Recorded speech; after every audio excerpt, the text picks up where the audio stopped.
어느 날 나는 남태평양을 항해하려는 엔틸로프호의 윌리엄 프리처드 선장에게서 매우 좋은 조건의 제안을 받아들였다. 1699년 5월 4일 우리는 브리스톨에서 출발했다. 항해는 무척이나 순조로워 보였다. 다만 남태평양에서 동인도로 항해하던 중 심한 폭풍을 만나 반 디멘스랜드 서북쪽으로 밀려갔다. 그날은 마침 안개가 잔뜩 끼어서 앞도 잘 보이지 않았다.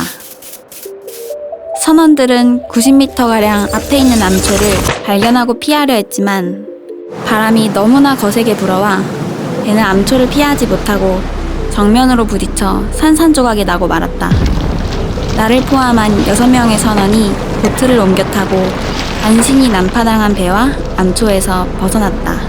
우리는 밀려오는 파도에 운명을 맡기기로 했다. 그러나 30분이 지난 후 북쪽에서 갑자기 불어온 돌풍으로 우리가 타고 있던 보트는 뒤집히고 말았다.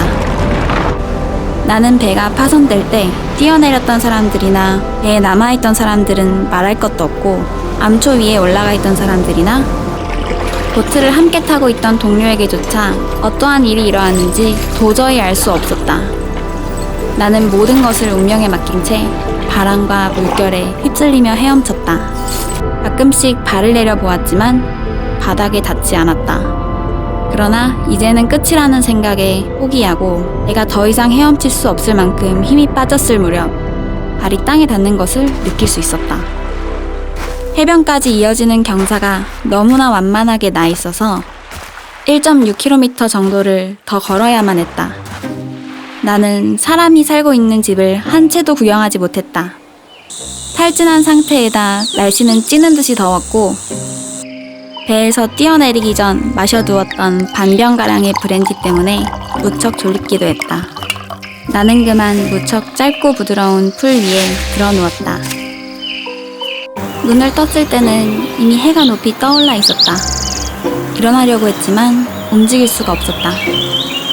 길면서도 숱이 많은 나의 머리카락도 풀리지 않도록 묶여져 있었으며 겨드랑이부터 허벅지에 이르는 온몸 전체에 몇 줄의 가늘고 긴 줄이 엮여 있었다. 하늘을 향해 누워있는 상태였기 때문에 햇볕이 뜨거워질수록 점점 눈이 부셨다. 주위에서 시끄러운 소리가 들렸지만 똑바로 누운 채 묶인 자세로는 하늘밖에 볼 수 없었다. 조금 후 나는 왼쪽 다리 위로 살아있는 무언가가 움직이며 조심스럽게 가슴 위로 올라오는 것이 느껴졌다.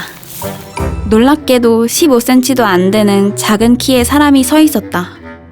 손에는 활과 화살을 들었고 등에는 화살통을 메고 있었으며 그 뒤로는 내가 추측하기에 같은 크기의 사람 40명이 뒤따라 올라오고 있었다. 어디선가 아주 사납고 커다란 고함 소리가 들렸다. 고함 소리가 그치자 작은 사람들 가운데 한 명이 톨고포나! 하고 크게 소리를 질렀다. 갑자기 나의 왼손을 향해 무수히 많은 화살이 쏟아졌다. 바늘같이 조그마한 화살들이 손에 박혔다. 가만히 누워있는 것이 가장 좋을 것 같다는 생각이 들어서 밤까지 기다려보기로 했다. 내가 움직이지 않자 그들은 더 이상 화살을 쏘지 않았다. 그러나 소란스럽게 떠드는 소리가 점점 더 커지는 것으로 보다 작은 사람들의 수가 훨씬 많아진 것을 알 수 있었다. 나는 묶은 말뚝과 줄이 허용하는 범위에서 머리를 돌려보았을 때 땅에는 약 45cm 높이의 연단이 만들어져 있었다. 그곳에는 작은 사람 4명이 서 있었고 누군가가 오르기 위한 사다리도 2-3개 세워져 있었다.